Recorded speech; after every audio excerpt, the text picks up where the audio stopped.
guys! So today for the next video in my wedding series I thought I would share with you how I made this beautiful flower crown.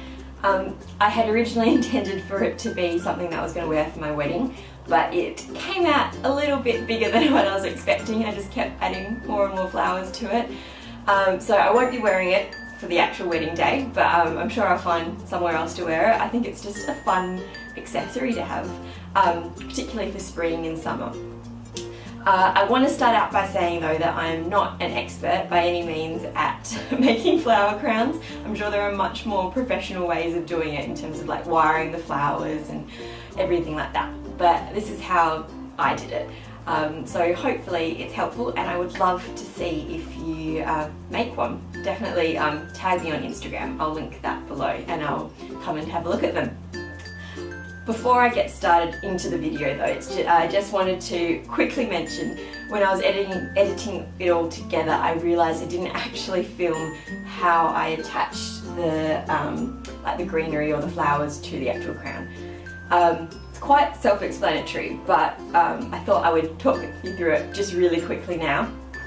Basically I just snipped off a little piece of the greenery till it was about this length, and then I just sort of placed it on the wire, put a small piece of wire around it, and then just overlapped them so that it completely covered the circle.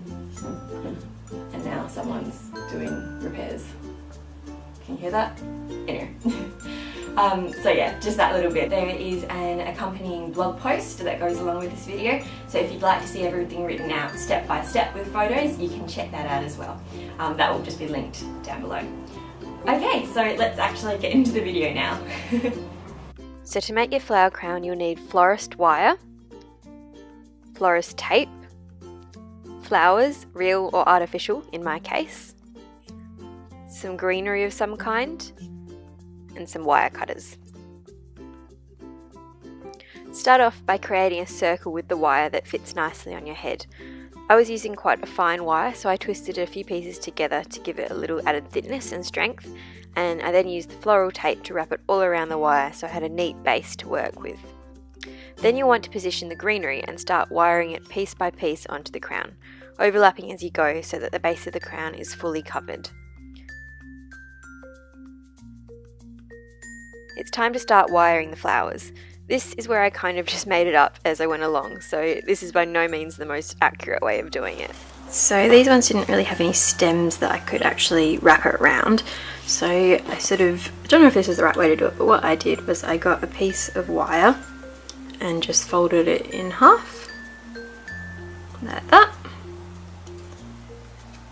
And then what I did was just poke it through this hole here.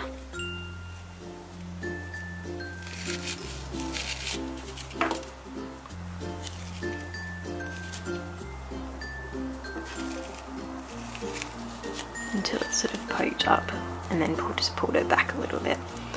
Then I took one of these little bits and wrapped it kind of tightly around there, and then just continued wrapping it around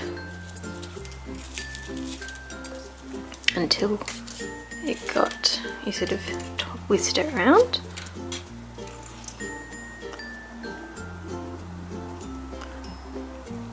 Until you just have like a bit of a stem. This is not the best one, but I think I might redo it, but you get the idea.